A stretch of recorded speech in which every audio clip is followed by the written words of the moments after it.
BTCनि बानजायनायाव 22 आरो 25 मार्चआव गिबि खेबनि थाखाय direct recruitment drive for sports and youth welfare डिपार्टमेन्टनि थोंजों साख्रि थिसननाय सोलिगासिनो दङ। बे थिसननायाव गासै 58 पस्ट दङ। बेनि गेजेरावनो साब डिभिजन स्पर्ट्स अफिसारनि थाखाय 3 पस्ट, फिजिकेल इन्सट्राक्टरनि थाखाय 40 पस्ट आरो गोबां गेलेनाय फोरोंगिरिनि थाखाय 15 पस्ट दङ।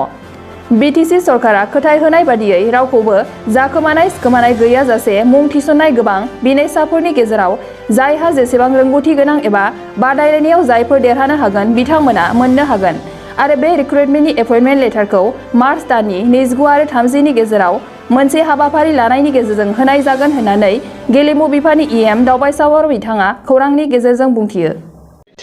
गिबि खेबनि थाखाय जोंनि सोरखारा प्रमद बर' बिथांनि दैदेननाय सरकारा गेलेमु आरो लाइमोन जौगाखां आफादनि बिफाननि गासै 58 गोबां माबानि बिफान डिपार्टमेन्टनि बा गोबां माने पस्टनि थाखाय इन्टारभिउ लागासिनो थांनाय 22 मार्चनिफ्राय 25 मार्चसिम जोङो टारगेट खालामनाय जादों। बेयाव जोंहा साब डिभिजन स्पर्ट्स अफिसारनि थाखाय 3 पस्ट, फिजिकेल इन्सट्राक्टरनि थाखाय 40 पस्ट आरो बेनिफ्राय गोबां आयदानि कचार एबा गेलेनाय फोरोंगिरिनि थाखाय गासै 15 पस्ट आरो बेयाव गोबां जोंनि बिटिआर ओनसोलनि बिनायसाफ्रा बाहागो लाफैदों आरो बेनि अनगायैबो जों कचाराव बिटिआर ओनसोलनि बादैबो आसामनिखौबो बेहाय बाहागो लानो हानायनि खाबुखौ जोङो दोनदों आरो बे हिसाबै आसामनि गोबां जायगानिफ्रायबो बे कचारनि जि पस्ट बे पस्टनि थाखाय इन्टारभिउ होफैदों।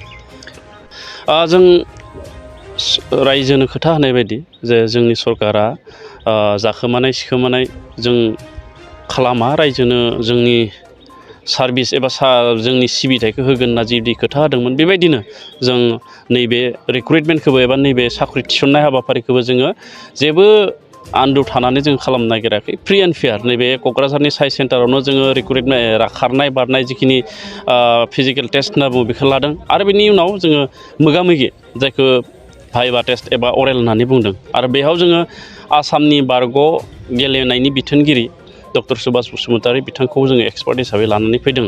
दा बिथांखौ आसामल' नङा सारा भारतआवनो बिथाङा मुं दङ। गेलेनायनि बिथिङाव गोबां खामानि मावनायनि बिथाङा रोंगौथि गोनां। बे हिसाबै जों रायजोखौ बा जोंनि बिनायसाफोरखौ फोथायहोनो नागिरदों जे जोङो माब्लाबाबो लाखोमानाय सिखोमानाय खालामनानै जोङो साख्रिखौ होनो नागिराखै। फ्रि एन्ड फेयार बेखौ जों खालामनो थाखाय हानायसिम नाजादों आरो बेयो फ्रि एन्ड फेयार जादों आरो जोंबो नायगासिनो दङ, डिपार्टमेन्टआ नायगासिनो दङ। बे हिसाबै जों बुंनो हायो जोंनियाव जेबो लाखोमानाय सिखोमानायनि जेबो खोथा गैया।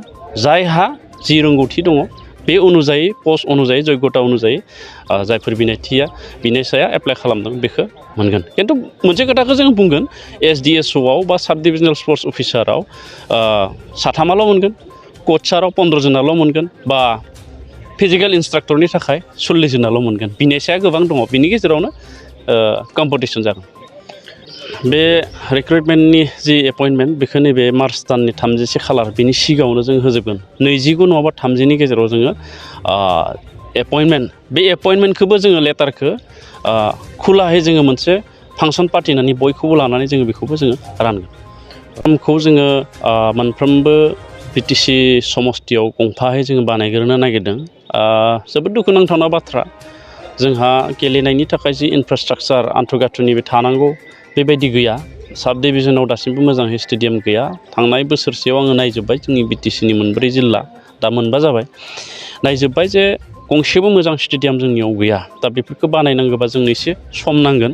दा जोङो बेखायनो थांखि लादों जे मोनफ्रोमबो समस्तियाव जोङो स्टेडियामखौ बानायगोन। बेनिफ्राय BTCनि जि SOPD फान्ड थायो स्पर्ट्स डिपार्टमेन्टआव बेनि फान्डजों जोङो बबेबा स्कुलनि कलेजनि गामिनि फोथार बेखौ जोङो जि हायो जोङो मावबाय थागोन आरो आसाम सरकाराबो मोनफ्रोमबो MLA समस्तियाव गंफाहै स्टेडियाम बानायहोनो नागिरदों।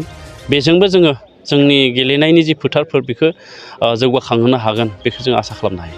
फरायनो नागिरदों जायफ्रा दिनै हादोरनाङारि मुलुगनाङारि थाखोसिम गेलेनायनि बिथिङाव बा गेलेनायनि बेलायाव सहैनो हाबाय, बिथांमोना हारि हादोर गासैखौबो मुंदांखा खालामबाय, बिथांमोनखौ आं साबायखर जासियो आरो बिथांमोना जाहाथे जोंनि फैबाय थानाय इयुन जोलै बिथांमोनखौ जाहाथे जायखिजाया जि इभेन्टआव गेलेया मानो बे इभेन्टआव गेलेग्राफोरखौ जाहाथे थुलुंगा होयो आरो आं खावलायगोन बिथांमोननाव माखासे हयथ' साजेसन थागोन सरकारनो फोरमायनो गोनां थागोन बिथांमोना जाहाथे जोंखौ फोरमायनानै होयो माबाफोर मावनो गोनां दङ नामा आं बे साजेसनखौ नेगोन आरो बिथांमोना खावलायनायखौनो जोङो सावरायलायनानै जों मावनो थाखाय नाजागोन। बिटिआर हालामनि थाखाय मोनसे गोजोनथाव खौरां 68थि भारत रत्न लोकप्रिय गपिनाथ बरदलै ट्रफी जोलुर बादायलायनाय। बे बादायलायनायखौ गिबि खेबनि थाखाय बिटिआरनि सिङाव थानाय चिरां जिल्लायाव सोलिफुबाय थानाय मार्च दाननि गेजेराव खुंफुंनाय जागोन। Guwahati sports association in association with Subungthi फाउन्डेशननि बानजायनायाव देग्लाय चिरां थाइखाजरानि राइन' क्लाब गेलेग्रा फोथाराव 2022 इं 25 मार्चनिफ्राय जागायनानै 30 मार्चसिम जोबथा बादायलायनाय जागोन। गासै मोनब्रै गेदेर जोलुर क्लाबफोरनि गेजेराव बे बादायलायनाया जागोन। बे गेदेर जोलुर क्लाबफोरनि मुंफोरानो जाबाय north east united FC, united Chirang Duar FC, चिलं लाजं FC आरो आसाम रेजिमेन्टेल सेन्टार।